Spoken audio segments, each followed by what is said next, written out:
Halo everybody, balik lagi di Jong Story bersama Ahmad Mulyan di sini. Kita akan bahas tentang kisah seorang yang sangat sukses di PT Kereta Api Indonesia yang mampu merubah wajah perkereta apian Indonesia menjadi wajah yang sangat dibanggakan di Indonesia ini, teman-teman.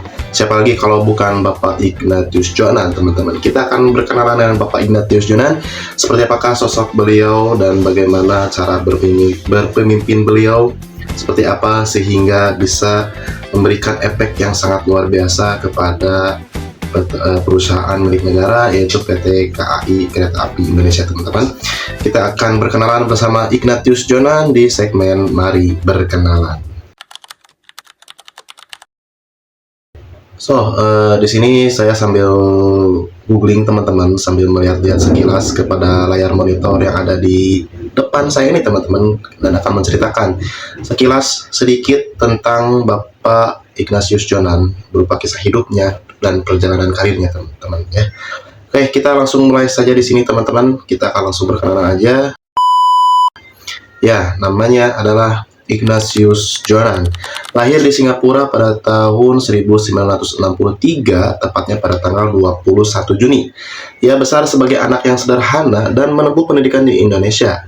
Nah, setelah lulus dari SMA, beliau ini melanjutkan kuliah di Fakultas Ekonomi Universitas Erlangga. Ia juga sempat melanjutkan pendidikan di luar negeri, yaitu program Master of Art in International Relations di Tufts University, Amerika Serikat.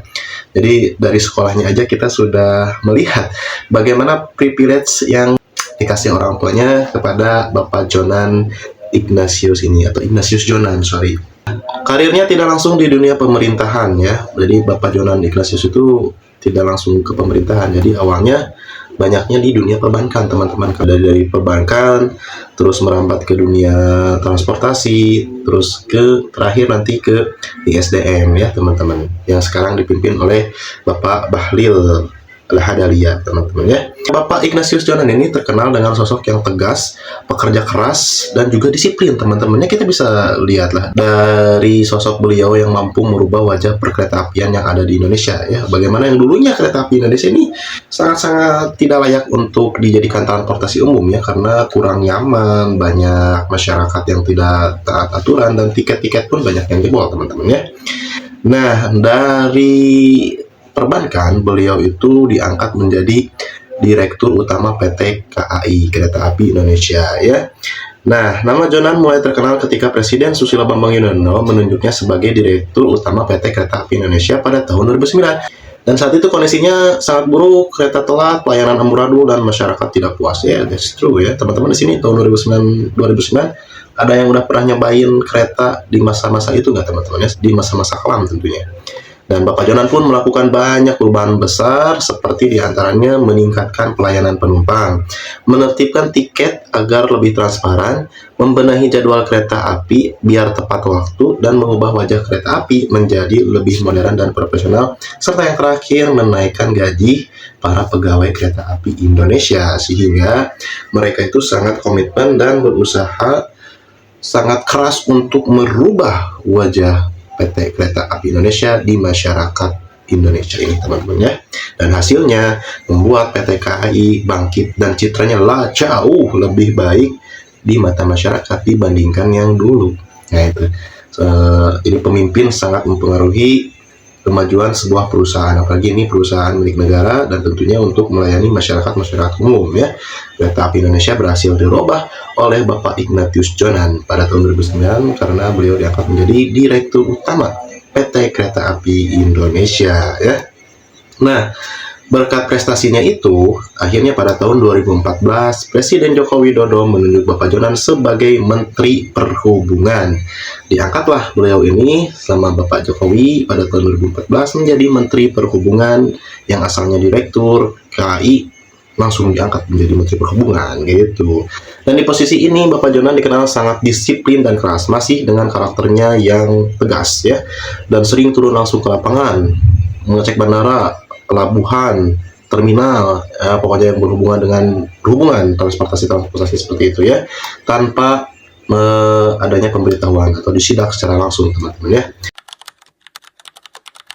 Di antaranya ada menata transportasi udara agar lebih aman, mengawasi tarif angkutan umum supaya tidak merugikan rakyat. Jadi calon-calon pada dihajar waktu itu ya, dan mendorong pembangunan infrastruktur transportasi di daerah. Jadi lebih merata transportasi umum ini teman-teman ya.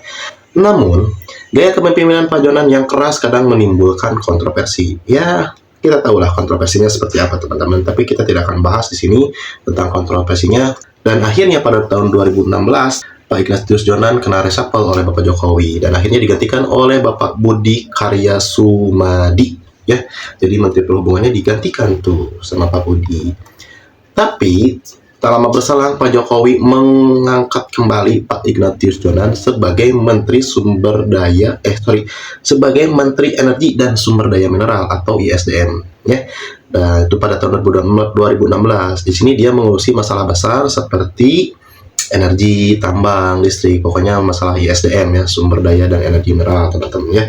Mulai sekarang di Kabinet Merah Putih dipimpin oleh Pak Bahlil Lahadalia teman-teman ya, dengan berbagai macam kontroversinya tentunya teman-teman ya.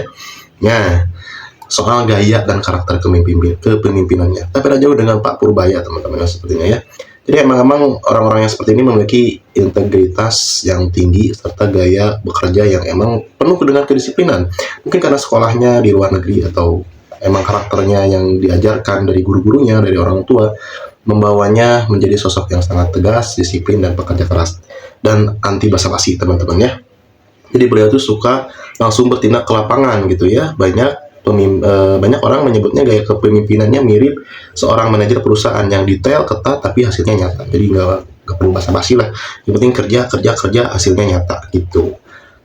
Itu dia tentang Pak Ignatius Jonan ya, yang berhasil merubah PT KAI menjadi sebuah BUMN yang sangat dicintai oleh masyarakat untuk sekarang ini, yang tentunya nyaman kalau berpergian kemana-mana dan tidak usah takut ataupun khawatir lagi untuk sekarang teman-teman ya. Itu salah satu prestasi yang kita banggakan dan wajib kita apresiasi sebagai rakyat Indonesia. Sangat berterima kasih kepada Bapak Ignatius Jonan gitu ya. So, jadi kesimpulannya apa pada video kali ini? Ya, kesimpulannya adalah Pak Ignatius Jonan adalah sosok yang bekerja keras, cerdas, pemimpin yang tegas, disiplin, dan dia bukti nyata bekerja tanpa basa-basi teman-teman ya. Sebagai laki-laki yang berintegritas tentunya lebih menyukai hasil yang nyata dibandingkan omongan yang semata itu teman-teman ya. Ya, walaupun jabatannya penuh kontroversi, tapi prestasinya lebih kerasa manfaatnya sampai sekarang gitu ya teman-teman. Nah, itulah kisah hidup Bapak Ignatius Jonan teman-teman. Menurut kalian, apakah Pak Ignatius Jonan mampu atau bisa lagi untuk menjadi menteri di Kabinet Merah Putih ini? Ya, siapa tahu bisa membuat gebrakan-gebrakan yang luar biasa ke depannya bagi masyarakat Indonesia atau negara Indonesia ini tercinta ini teman-teman ya. So, sekian dulu di episode Mari Berkenalan bersama Ignatius Jonan. Dan jangan lupa buat teman-teman, jangan lupa untuk like, komen, dan subscribe apabila kalian menyukai channel ini. Dan kita nantikan video inspiratif dari orang-orang tercinta di negeri kita ini teman-teman ya. Terima kasih yang sudah menyaksikan. Assalamualaikum warahmatullahi wabarakatuh. Ignatius Jonan. Mantap.